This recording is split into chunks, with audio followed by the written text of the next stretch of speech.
আজ থেকে 100 বছর পর ক্যালেন্ডারের পাতায় যখন 2125 সাল, আমাদের প্রায় প্রত্যেকের দেহ তখন মাটির নিচে, অস্তিত্ব তখন রুহের জগতে। ইতিমধ্যে ফেলে যাওয়া আমাদের সুন্দর বাড়িটা হয়তো নেক্সট প্রজন্ম ভোগ করছে। পছন্দের কাপড়গুলো ব্যাকডেটেড হয়ে গেছে। শখের গাড়িটি হয়তো অন্য কেউ চালাচ্ছে, আর আমায় খুব কম জনই স্মরণে রেখেছে। কেউ বা ভাবেও না হাতে সময় নেই, যাদের জন্য সব করতে নিজের জীবন শেষ করে দিয়েছিলাম। আচ্ছা, ব্যস্ততার এই জীবনে আপনি আপনার দাদার দাদাকে কতবার স্মরণ করেন? আপনার দাদির দাদির কথা কখনো কি আপনার মনে পড়ে? পৃথিবীর বুকে আজকে এই বেঁচে থাকা, এত হইচই, এত মায়াকান্না এভাবেই চলছে। গত হওয়া অসংখ্য প্রজন্মকে টপকে আমরা এই জীবন লাভ করেছি। তেমনিভাবে আগামীতে অসংখ্য প্রজন্মের ভিড়ে হারিয়ে যাবে এই জীবন।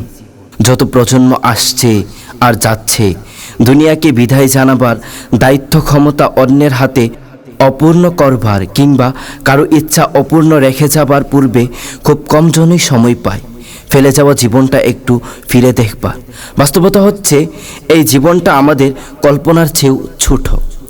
2125 সালে কবরে শুয়ে আমরা প্রায় সবাই এই বাস্তবতা উপলব্ধি করতে পারবো।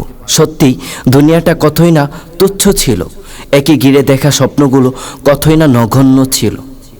2125 সালে আমরা অনেকেই চাইব, যদি জীবনটা মহৎ কিছুতে উৎসর্গ করতে পারতাম, ইসলামের জন্যে, নেক আমল সংগ্রহের জন্যে আরও কিছু করতে পারতাম।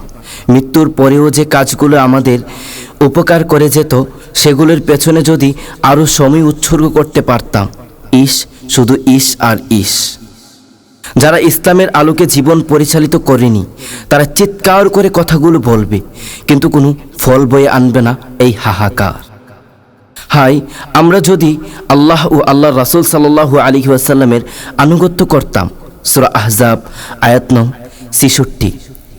হাই, আমিও যদি তাদের সঙ্গে থাকতাম, তাহলে বিরাট সফলতা লাভ করতে পারতাম।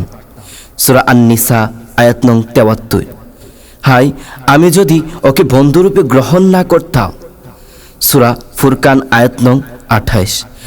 হাই, এমন যদি কোনো সূরত হতো, আমাদেরকে আবার দুনিয়াতে পাঠানো হতো, আমরা আমাদের প্রভুকে মিথ্যা প্রতিপন্ন না করতাম, আর আমরা হতাম ঈমানদারদের অন্তর্ভুক্ত।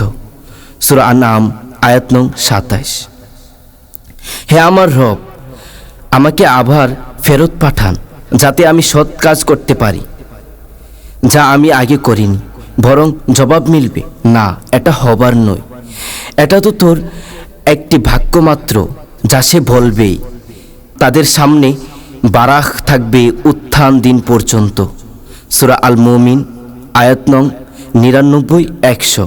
মৃত্যুর পর অনেকেই আফসোসে নিজেদের হাত কামড়াতে থাকবে এই বলে, হাই, আমি যদি রাসূল সাল্লাল্লাহু আলাইহি ওয়াসাল্লামের পথ অবলম্বন করতাম।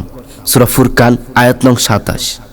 হাই, আমার এই জীবনের জন্য আমি যদি কিছু অগ্রিম পাঠাতাম। সূরা আল ফাজর আয়াত নং 24। মৃত্যুর ফেরেশতা আমাদেরকে নেককার হবার সময় দেবে না, সে অপেক্ষা করবে না আমাদের জন্য। তাই আসুন না, মৃত্যুর ফেরেশতা আসার আগেই আমরা সংশোধন হয়ে যাই, পাপে ভরা জীবনটা পাল্টে ফেলি। হে আল্লাহ, আমাদেরকে হেদায়েত দান করুন, আমাদের ভুল ত্রুটি ক্ষমা করুন, আমাদেরকে সঠিক বুঝ দান করুন। আমিন।